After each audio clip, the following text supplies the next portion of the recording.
రైతులు వచ్చినప్పుడు కరెక్ట్గా వాళ్ళకి అసలు ఏంది ఇబ్బంది, ఎందుకు చేయాలా, ఎంత ఇబ్బంది అవసరం పెట్టాయి. 3 రోజులు 3 దినాలు తిరుగుతాను. 3 రోజుల నుంచి రైతులు కావాలని ఇబ్బంది పెడుతున్నారా? అవునమ్మా, 20 నిమిషాలు పడితే కూడా ఏమైంది? 3 రోజుల నుంచి ఇచ్చేది ఏమైనా ఇబ్బంది ఉందా?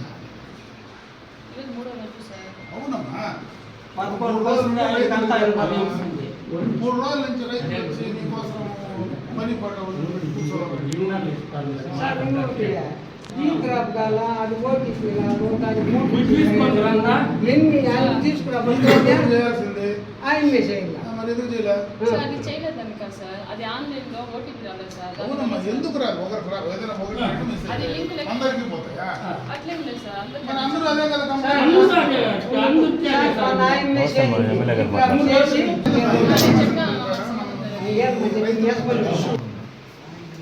అది ఏం ప్రాబ్లం ఈడ? ఎందుకు ఈ మిగతా అన్ని చోట్ల ఎక్కడ అన్ని చోట్ల తిరుగుతూ ఉన్నాయి కదా, ఎక్కడ ప్రాబ్లం లేదు. ఏడు పర్టికులర్గా ఎందుకు ప్రాబ్లం వస్తుంది?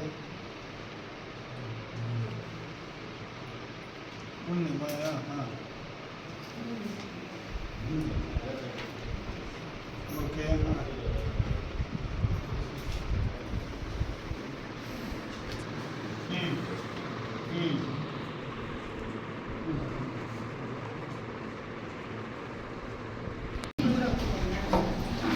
ఇక్కడ లోపల సచివాలయంలో చేయలేమని చెప్పారు.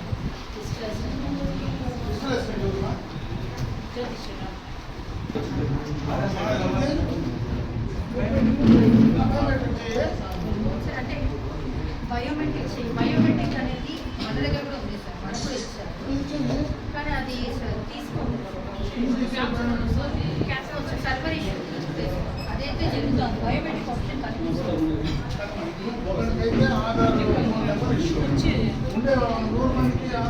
లేదు సార్, జరుగుతుంది. ఫోన్ నెంబర్ లేదు చెప్పి రెక్టిఫై చేయించండి. ఫోన్ నెంబర్ చేయించు కదా, అదే చేయకూడదు పని, చేయలేని పని కాదు కదా. బయోమెట్రిక్ కూడా లేదు. ఇప్పుడు మీరు తీసుకొని వస్తే బయోమెట్రిక్ ఇప్పుడు ప్రతి ఆర్ఎస్కి ఇన్ఛార్జ్ ఒక బయోమెట్రిక్ లేదని ఎవరు చెప్పడం లేదు. ఇక్కడ సమస్య ఏంటంటే రైతులకు ఈ క్రాప్ బుకింగ్ మీరు చేయలేదు, ఓటీపీలు రావడం లేదని 3 రోజులుగా డిలే చేస్తున్నారు. అది నేను అడుగుతా ఉండేది.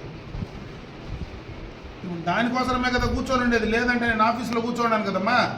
ఇక్కడ రైతులు నా ఎదురుగా ఉన్నారు, మాట్లాడతావు రైతులతో. ఓటీపీ లేకపోతే బయోమెట్రిక్ ఇవ్వచ్చు కదా. ఎందుకు ఇలా బయోమెట్రిక్? ఓటీపీ లేకపోతే బయోమెట్రిక్ పని చేయలేదంటమ్మా. ఏం చేయాలా? మాట్లాడు మా వాళ్ళు మాట్లాడు. నువ్వు అడుగు, ఏం చెప్పు. ఓటీపీ నువ్వు చెప్పేది కల్లాడు పల్మాసనపల్లి మా పైన ఉండేది. పోటీ 30 ఎకరా.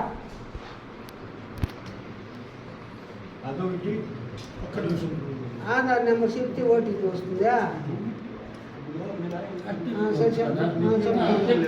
ఒకటే పట్టిన ఉండు, అయిపోయింది.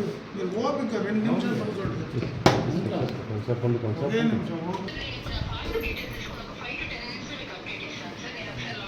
ఒక్కరని కాదు, తెచ్చే నేను లైన్లో ఉంటాను. 5 నిమిషాలు ఒక్కరని కాదు, ఒక్కరు కాదు, చాలా మంది ఉన్నారు. ఇక్కడ చాలా మంది ఉన్నారు.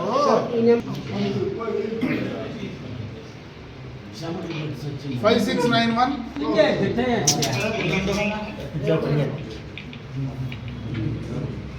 నోట్ చేసుకున్నామా? 7695 9436 చెయ్యడం ఉంటారు.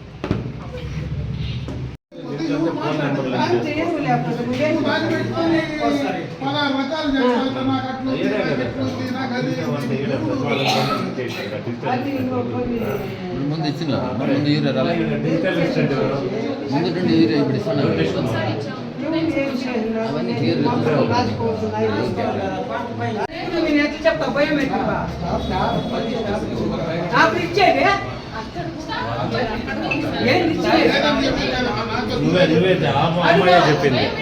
కాదమ్మా, బయోమెట్రిక్ లేదని నువ్వే నాతో చెప్తే ఒకటి పోయింది, ఒకటి దొంగలు ఎత్తుకున్నారు, ఇంకోటి పని చేయలేదంటే రైట్ లేదు. నాకేం చెప్తుంది? నేను తప్పు చెప్తున్నా. నాకే చెప్తాను. నాతోనే చెప్పారు. కాదమ్మా, ఒకటి దొంగలు ఎత్తుకుపోయినారు, ఒకటి పని చేయలేదు అని చెప్పారు. అంతే కదా? ఇంకోటి కూడా నా ఈకేవైసీ చేయకపోతే ఖచ్చితంగా వాళ్ళు ఓటీపీ లింక్ చేసుకోవాలి. అవును చేసుకోవాలంటే మీరు చెప్పాలి కదా, ఏం పని చేస్తారు? ఏం పని చేస్తున్నారు? సచివాలయంలో ఏం పని చేస్తున్నారు? చెప్పాలి కదా? రైతులకు చెప్పకపోతే ఎట్లా? తీసుకురావద్దు నాయన దయచేసి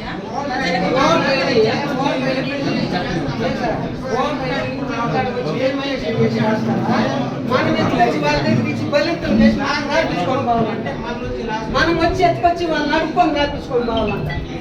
ఇదే మనిషి నేను వచ్చి 2 చెట్లు ఇచ్చి మళ్ళీ నా ఇంటికాడ వచ్చి రాసుకొచ్చినాడు. అందునే బెదిరించి తెప్పించుకొని రాపించుకోండి. మీకు టైం లేదు, మీకు టయానికి రావు, మీ ఇష్టానికి ఆడతాను. సచివాలయంలో 12కి వస్తాను, 11కి వస్తాను, మీ ఇష్టాన్ని సార్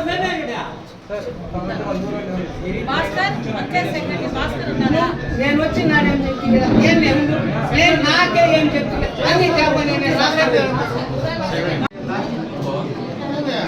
అంత పిల్లోడు ఇప్పుడు మగవాడు చూస్తే 3 దినాలు చూడాలి.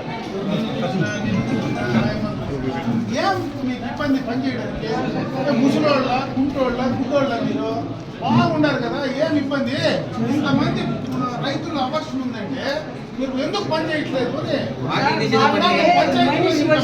లెక్క కూడా లేదు, ఏం వచ్చి నేను కూడా పలకని చెప్పలేదు.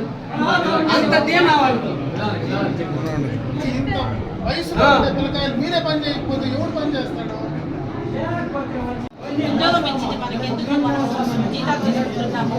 కాదు ఇదే తప్పు. సార్ దగ్గరికి మీరు వెళ్ళకూడదు. ముందు ఒకే పంచాయతీ సెక్రటరీ ఇద్దరే పని చేస్తారు. 5 మంది ఉన్నారు. 5 ఏళ్ళు ఇద్దరే ఇదే పంచాయతీలో పని చేస్తా ఉన్నారు. ఇప్పుడు ఎంతమంది ఉన్నారే మీరు స్టాఫ్? ఎన్ని సచివాలయాలమ్మా? 2 సచివాలయాలు. ఎంతమంది మా స్టాఫ్? ఇద్దరు పని చేసేది 20 మంది పని చేయలేరా? అన్యాయం కదా ఇది. అందులో పిల్లకాయలు మీరు పని చేయలేదంటే ఉంటే మీరు ఫోన్లు ఎత్తకుండా, పని చేయకుండా, కరెక్ట్ గా గైడ్ చేయకుండా పోతే ఎట్లా? సార్ వచ్చి ఇక్కడ చూసుకోవాలనా సమస్యలు? మనం చూసుకోవాలా, మన విధి అది. ఇంతమంది ఇట్లా మాట్లాడితే వెళ్ళిపోతాం మీరు బండ అనేది ఏం మీరు పన్నీటికంతా బేగ వేసుకొని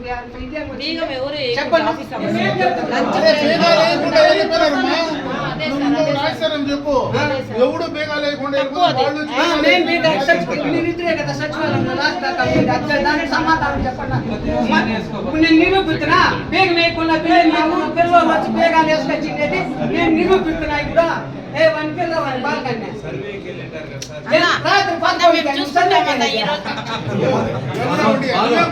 రాత్రి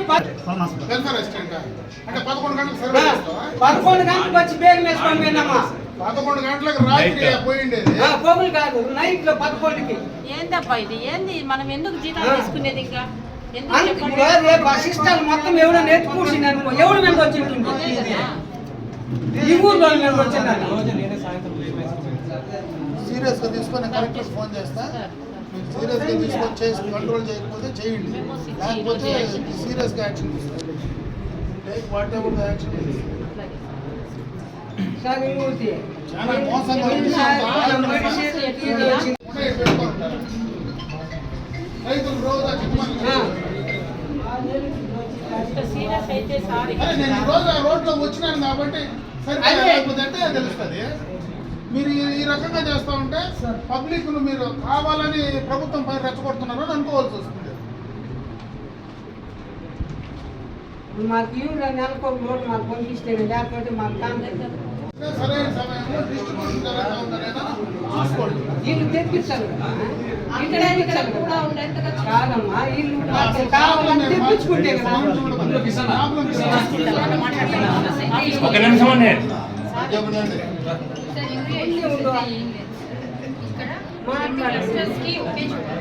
ఒకే పాయింట్ అవుతుంది. బట్ స్టిల్ వాళ్ళతో మాట్లాడి అసలు లారీ డ్రైవర్స్ మాకు చాలా కష్టమైంది. పాయింట్ కూడా డైరెక్ట్గా కొలమాసంపల్లి ఇవ్వండి అని కూడా అడుగుతాను. అది 2 RSKలు ఒకే క్లస్టర్ అవ్వడం వల్ల నాకు అది ఇవ్వండి. రెండవది, ప్రతి రైతు సేవా కేంద్రంలోనూ బయోమెట్రిక్ ఇచ్చాము. అంటే క్రాప్స్ ఉండేదాన్ని బట్టి యూరియా దిగుతూనే ఉంది సార్. పలమనేరు మండల్ వరకు ఎక్కడ RSKలో కానీ ప్రైవేట్ లిటరీస్లో కానీ రెగ్యులర్గా ప్రతి 1 వీక్లోనూ ఒక షాప్లో ఖచ్చితంగా ఇస్తూ ఉన్నారు. RSK లెవెల్లో వస్తే వీళ్ళకి లాస్ట్ సీజన్ రబీలో డిస్ట్రిబ్యూషన్ అయింది సార్. ఖరీఫ్లో పంటలు ఇప్పుడిప్పుడే స్టార్ట్ అవుతుందన్న ఉద్దేశంతో రీసెంట్గా పెట్టాము. వచ్చింది సార్, యూరియా వచ్చింది 2 చోట్ల. ఇది అయిపోగానే ఇంకో లోటు కూడా వస్తుంది. వీళ్ళకి APIMSలో ఏదైతే క్రాప్స్ చేసుకున్నారో దాని ప్రకారం మనకి షార్ట్ ఫాల్ లేకుండా యూరియా అయితే అవైలబిలిటీ ఉంది. ఇస్తున్నాం సార్. అంటే వచ్చింది 3 days అయింది సార్. దానికి డిస్పాచ్ ఐడి నిన్న వచ్చింది. వెంటనే APIMS ద్వారా నిన్న నుంచి జరుగుతాం సార్. అంటాడు బాగా వేస్తే మేము దగ్గర ఉండే వాళ్ళేం పడవాలి. ఇట్లా పడినప్పుడు ఒక మనిషి చెప్తాక వేసుకోవచ్చు కదా మీరే. వేస్తామక్క. ఇప్పుడు అక్కడ మ్యాంగో డ్యూటీస్కి వెళ్ళారు. మ్యాంగో డ్యూటీస్కి వెళ్ళారు, వాళ్ళు పిలిపించేస్తారు.